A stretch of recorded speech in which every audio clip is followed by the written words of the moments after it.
To talk about American foreign policy in the 1800s, you first have to talk about the beginnings of American foreign policy. Before the 1830s, American foreign policy had an isolationist tradition. This was originally based off of Washington's neutrality proclamation that he stated in his farewell address. However, this policy was developed when the U.S. was a farming republic that had no professional military and was a very small player in international trade. This brings us to Manifest Destiny. Manifest Destiny was the notion that American culture and its political system was superior to all other nations and was an actual gift from God. Americans believed that they had a divine mandate from God to spread out throughout the Western Hemisphere. The actual dream of Manifest Destiny was for America to eventually control all of the Western Hemisphere, excluding Canada. Technology played a huge role in the 1830s with the notion of Manifest Destiny and westward expansion. During the 1830s, new technologies allowed for people to move west for settlement with steam-driven technologies such as railroads, steamboats, and the Conestoga wagon. The problem that arose over this movement was slavery and representation. As new territories became states with representation in Senate, the balance between free states and slave states was tipped back and forth. Our expansionist policies eventually led us into the Mexican-American War, where expansion was justified by the United States as a spreading of democratic culture across the North American continent. The war began after the Texan Revolution in 1836, and the fight was between whether the boundary between U.S. and Mexico should be the Rio Grande or the Rio Nueces. President Polk intentionally crossed American soldiers over the boundary to provoke a war. The war was won easily by the U.S., and by the end we had gained the entire Southwest. Another driving force of westward expansion and Manifest Destiny was the Monroe Doctrine. The Monroe Doctrine was an issued doctrine by James Monroe that effectively claimed that the U.S. was the leader of the Western Hemisphere. Europeans therefore had to go through the U.S. in order to gain permission to interfere in Central or South America. By the Civil War, America had developed two new traditions: a domestic move to industrialization with a strong central government, and international leadership in the Western Hemisphere. So this brings us to the question of which school of thought best represents the 1830s. In the 1830s, we saw the birth of the notion of American idealism. This idea was that America has the military might and universal ideals for leadership in the Western Hemisphere. This same mindset of spreading our ideals through military might would eventually be promoted by President Wilson after World War II. As the 19th century continued to pass by, America became less isolationist and more imperialist. Hawaii, for instance, was one of the main places America expanded to. In Hawaii, Americans only made up 2% of the Hawaiian population.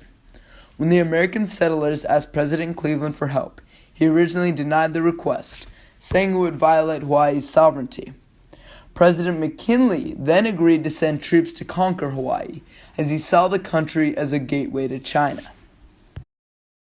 The reason America wanted to start relations with China was because it had a huge consumer market. Thus, America could get rid of its excess goods and overproduction problem, which caused the 1893 economic depression. Because of this, America searched for ways to successfully reach China and get into the market there. America also expanded to Japan and Alaska. Expanding to these new areas exemplified a prominent idea of the time: International Manifest Destiny. International Manifest Destiny was an idea brought upon by Josiah Strong, Frederick Jackson Turner, and Alfred T. Mahan. Josiah Strong originally said that Americans had an innate advantage over the rest of the world, culturally and racially. This statement influenced both Turner and Mahan, as they had confidence that Americans would be able to succeed no matter where they went.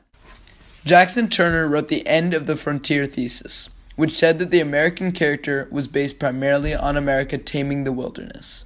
At the time, the issue with this thesis was that there was less wilderness to be tamed because of homestead grants and all the people moving west.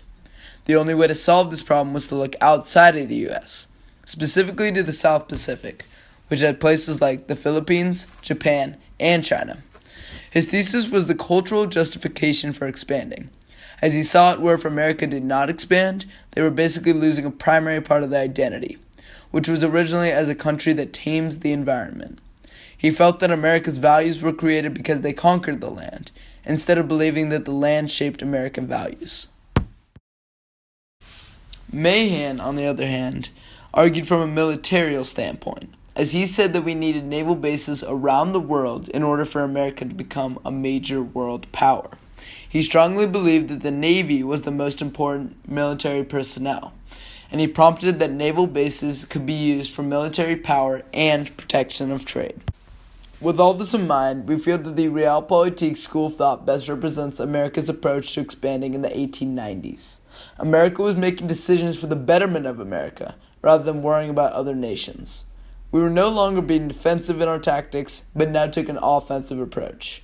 For example, we took over Hawaii despite the fact that President Cleveland originally felt that we were violating their sovereignty. Comparison and contrast. The foreign policy in both time periods were driven by the notion of manifest destiny and the idea that the U.S. was mandated by God to go out and spread their ideals and political system. Manifest destiny, however, did have slightly different objectives and motives in these two time periods. 1830s, it meant controlling the Western Hemisphere in places like Central America and the Southwest. However, in the 1890s, it became more of a global mentality as evidenced by our established presence in places like the Philippines, Hawaii, and China.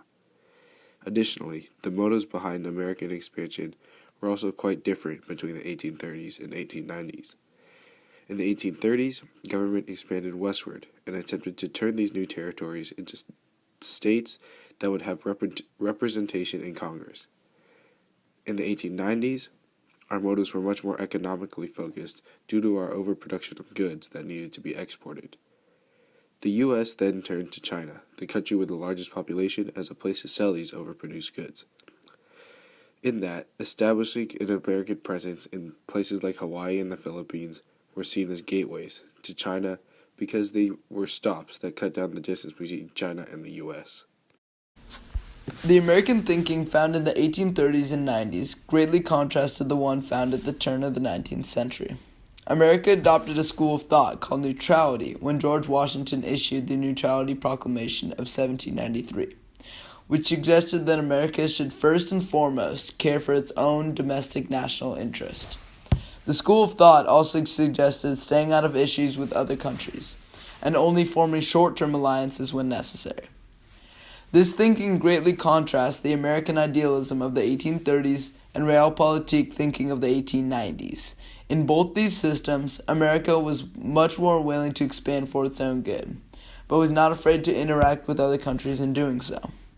The main reason these schools of thought existed when they did is because of the position America was in terms of their power in the world during those times.